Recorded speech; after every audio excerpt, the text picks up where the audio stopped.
उज्जैन की शांत सुबह, शिप्रा नदी के किनारे बहती हवा और एक आम दिन जो कुछ ही पलों में एक भयानक रहस्य में बदल गया। 14 जुलाई 2024 की सुबह पुलिस को एक साधारण सी सूचना मिली, लेकिन जब वे मौके पर पहुंचे तो वहां मिला एक बोरा जिससे उठती दुर्गंध ने पूरे जांच दल के होश उड़ा दिए। बोरा खोला गया और सामने थी एक महिला की निर्जीव देह, हाथ पैर बंधे हुए, चेहरा ढका हुआ, गला कसने के गहरे निशान। कौन थी वो महिला? किसने की उसकी इतनी बेरहमी से हत्या और क्यों?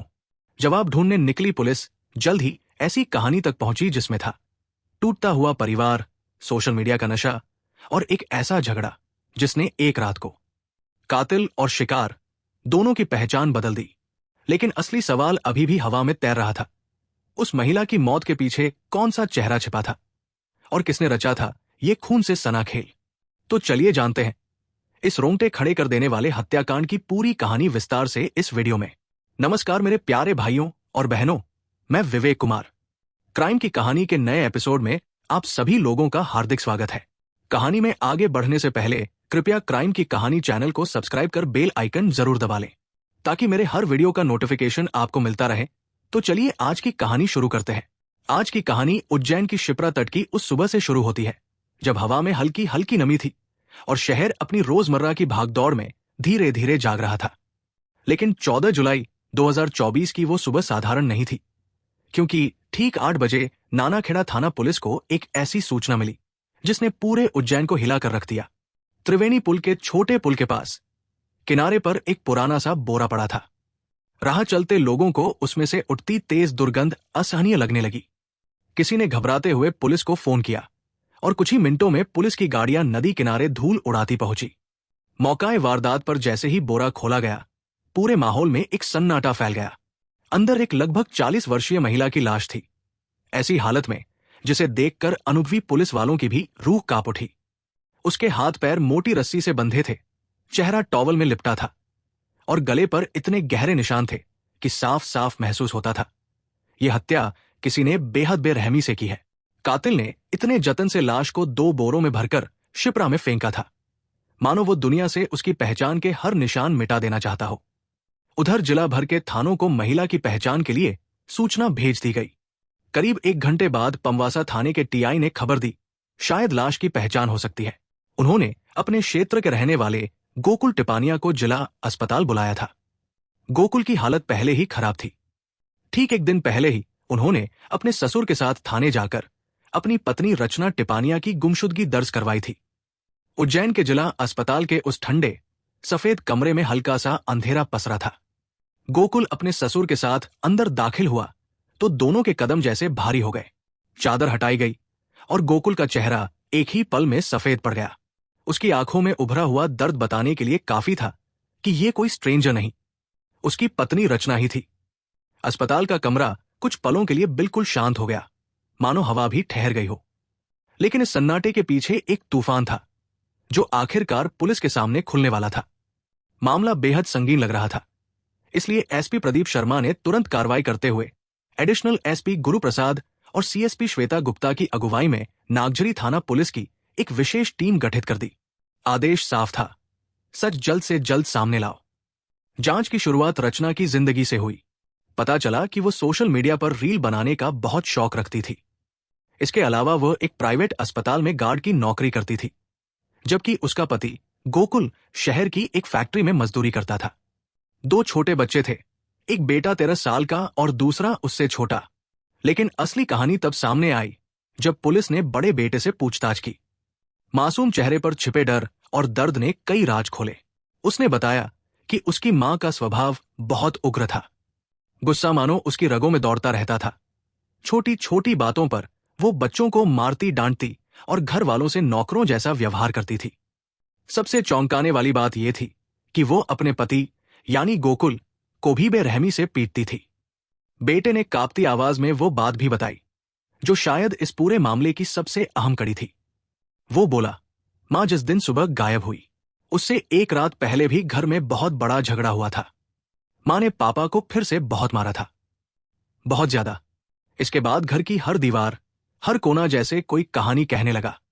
शिप्रा से मिली लाश की पहचान होने के बाद अब पुलिस की नजरें एक एक सुराग पर गहरी होती जा रही थी।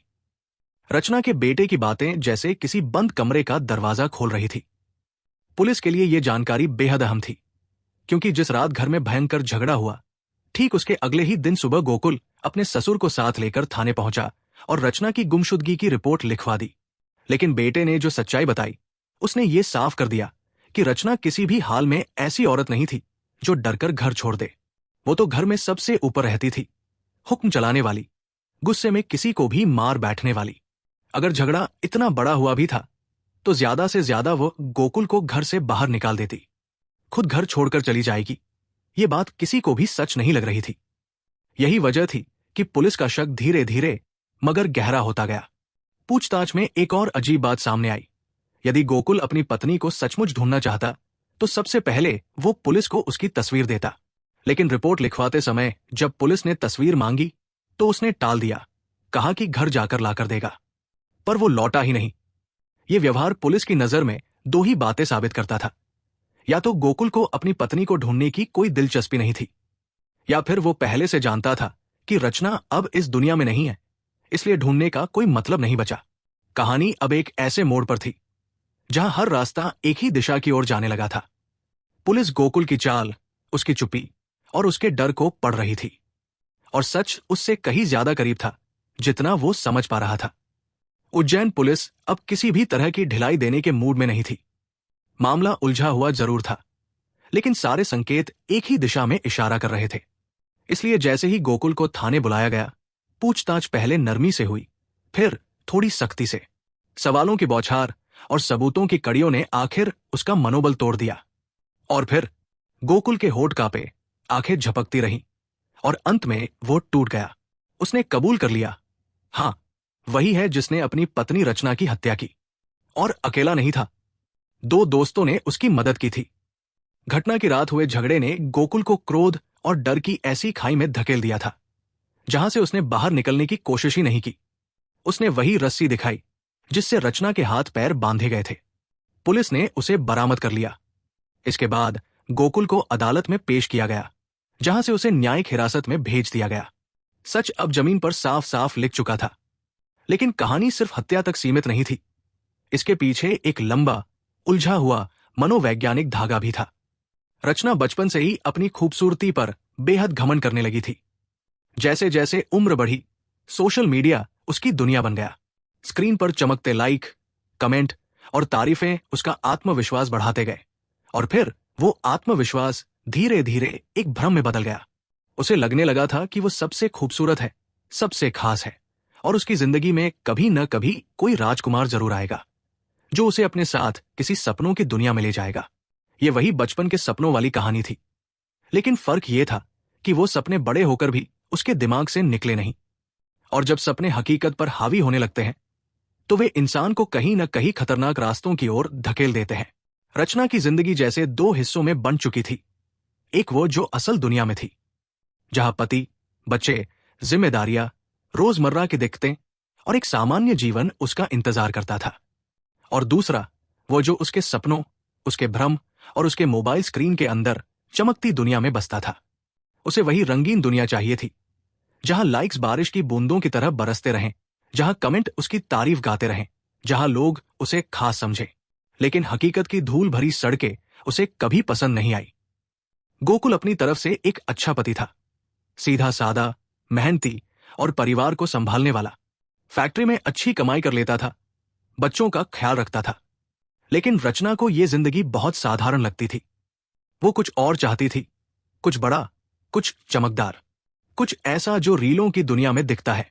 शादी के बाद जब वो दो बच्चों की मां बनी, तब भी उसकी आदतें नहीं बदली, बल्कि जिम्मेदारियां बढ़ी। पर सोशल मीडिया का शौक उससे भी तेजी से बढ़ता गया। फोन उसके हाथ से मानो चिपक गया था।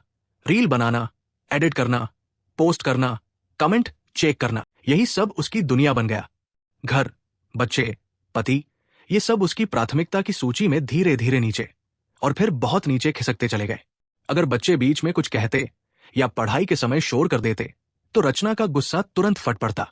वो उन्हें डांट देती, कभी कभी मार भी देती। घर का माहौल दिन ब दिन खराब होने लगा। तनाव, झगड़े, चीखें सब बढ़ते गए। गोकुल ने पहले तो बहुत सहन किया। उसे उम्मीद थी कि रचना समझेगी, सुधरेगी, वक्त बदलेगा। लेकिन जब उसने देखा कि रचना सोशल मीडिया पर घंटों बिताने लगी है, कभी देर रात तक रील बना रही है, कभी सुबह सुबह मेकअप करके वीडियो शूट कर रही है, तब उसे ये सब बिल्कुल बर्दाश्त नहीं हुआ। वो विरोध करने लगा, पहले धीरे से, फिर थोड़ा सख्ती से, लेकिन रचना पर इसका उल्टा असर हुआ। तभी रचना को एक प्राइवेट अस्पताल में गार्ड की नौकरी मिल गई और इस नौकरी ने उसे घर से और दूर कर दिया। अब वो दिन भर बाहर रहती, फोन में मसरूफ रहती और घर आते ही फिर सोशल मीडिया की दुनिया में खो जाती। यहीं से कहानी ने वो मोड़ लिया जिसने आगे सब कुछ बदल दिया। रचना की नई नौकरी ने न सिर्फ उसकी आमदनी बढ़ाई, बल्कि उसके भीतर एक अजीब सा सत्ता भाव भी भर दिया। उसे लगा कि अब वही घर की सबसे ताकतवर इंसान है। घर का नियम, घर का माहौल, घर वालों की जिंदगी, सब उसी की मुट्ठी में है। इस गलत फहमी का असर उसके व्यवहार में साफ दिखने लगा। पहले वो बच्चों पर सख्ती करती थी, फिर ये सख्ती धीरे धीरे क्रूरता में बदल गई। और गोकुल, वो तो पूरी तरह उसका निशाना बन गया। गोकुल ये सब चुपचाप इसलिए सह रहा था क्योंकि उसके पास 2 मासूम बच्चे थे। उसे डर था, अगर वो कुछ कहेगा तो रचना कभी भी बच्चों को छोड़कर जा सकती है, लेकिन सोशल मीडिया को छोड़कर नहीं। घर का माहौल दिन ब दिन जहरीला होता जा रहा था। दोनों बच्चे हमेशा डरे सहमे रहते और रचना उनकी जरा सी गलती पर उन्हें पीट डालती। गोकुल ने पुलिस को एक एक बात बताई। जब भी मैं उसे समझाने की कोशिश करता, वो मुझ पर ही टूट पड़ती। कभी थप्पड़, कभी लात, कभी बेल्ट। मुझे क्या क्या नहीं झेलना पड़ा। और जलाने के लिए मेरे सामने ही फेसबुक के दोस्तों से घंटों बातें करती। वो बोला कि जिस दिन वारदात हुई उस दिन भी वही पुराना सिलसिला शुरू था। गोकुल फैक्ट्री से थका हारा घर लौटा और अंदर कदम रखते ही उसका दिल दहल गया। रचना बच्चों को बेरहमी से पीट रही थी। गोकुल ने दौड़कर बच्चों को बचाया और रचना को रोका, लेकिन रचना बिफर पड़ी, जैसे उसके भीतर वर्षों का गुस्सा जमा था और वो सब एक ही बार में निकाल देना चाहती थी। वो गोकुल पर टूट पड़ी, उसे पीटने लगी, धक्का देने लगी। उसकी आंखों में गुस्से की वो आग थी जिससे अब गोकुल भी डरने लगा था। हर दिन की लड़ाई, गाली गलौज, बेइज्जती और मारपीट। गोकुल की सहन शक्ति आखिर टूट ही गई। उसे लगने लगा कि अगर आज कुछ नहीं किया गया तो शायद वह या उसके बच्चे इस नरक में और नहीं बच पाएंगे। यही वो रात थी जिसने इस पूरी कहानी को खून और खामोशी वाली अंजाम तक पहुंचा दिया। उस रात का अंधेरा जैसे गोकुल के मन में उतर आया था। उसे साफ महसूस होने लगा था, अगर उसने अब कुछ नहीं किया तो या तो वो खुद पागल हो जाएगा या फिर रचना किसी दिन उसे ऐसी गलती करने पर मजबूर कर देगी जिसका अंजाम उससे भी भयानक होगा। दिन भर की मारपीट, हंगामा, चीख पुकार के बाद रचना तो गहरी नींद में सो गई, लेकिन गोकुल की आंखों में नींद कहीं दूर छिप गई थी। वो करवटें बदलता रहा और उसके दिमाग में सिर्फ एक ही बात घूमती रही, अब और नहीं, इसे खत्म करना ही पड़ेगा। गुस्से, हताशा और टूटे हुए मन ने उसे वहां पहुंचा दिया जहां इंसान सही गलत की सीमा भूल जाता है। धीरे धीरे वो उठा। कमरे की बत्ती बंद थी, रचना गहरी नींद में थी और बच्चों के कमरे से हल्की सी सांसों की आवाज आ रही थी। गोकुल ने सबसे पहले एक मोटी रस्सी उठाई और चुपचाप रचना के हाथ पैर बांध दिए ताकि वो अचानक जागकर विरोध न कर सके। रचना शायद कुछ पल के लिए हिली, लेकिन फिर दोबारा शांत हो गई। इसके बाद वो दूसरी रस्सी लेकर लौटा, गहरी सांस ली और गुस्से, दर्द और टूटे हुए धैर्य के अंधेरे में उसने रस्सी रचना के गले पर कस दी।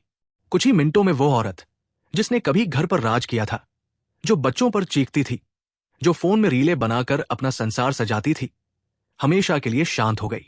अब गोकुल के लिए लौटने का कोई रास्ता नहीं था। कमरा खामोश था, वो खुद हाफ रहा था और उसकी समझ में सिर्फ एक बात आई, अब इसे छुपाना पड़ेगा, नहीं तो सब खत्म हो जाएगा।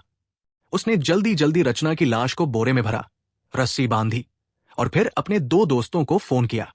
दोनों दोस्त पहले इस खबर से कांप गए, डर के मारे बोल तक नहीं पाए, लेकिन गोकुल ने धीरे धीरे उन्हें समझाया, मनाया, दबाव डाला और अंत में बोला, अब पीछे हटने का कोई फायदा नहीं है। तुमने देखा कुछ नहीं, सुना कुछ नहीं, बस मेरी मदद कर दो। हिम्मत हार चुके दोस्तों ने आखिरकार उसकी बात मान ली। देर रात तीनों ने मिलकर लाश वाले बोरे को एक ई ऑटो में रखा और शहर की सुनसान गलियों से होते हुए सीधे त्रिवेणी के पास पहुंच गए। चेहरे पर अंधेरा, दिल में डर और हाथ कांपते हुए उन्होंने बोरे को उठाया, कुछ कदम आगे बढ़े और क्षिप्रा नदी की काली गहराई में उसे हमेशा के लिए फेंक दिया, इस उम्मीद में कि पानी सब कुछ छुपा लेगा और किसी को कोई शक नहीं होगा। लेकिन किस्मत की नदी ने वो राज ज्यादा देर तक नहीं छुपाया। गोकुल को पूरा भरोसा था कि उसने सब कुछ इतनी सफाई से किया है कि अब मामला हमेशा के लिए दब जाएगा।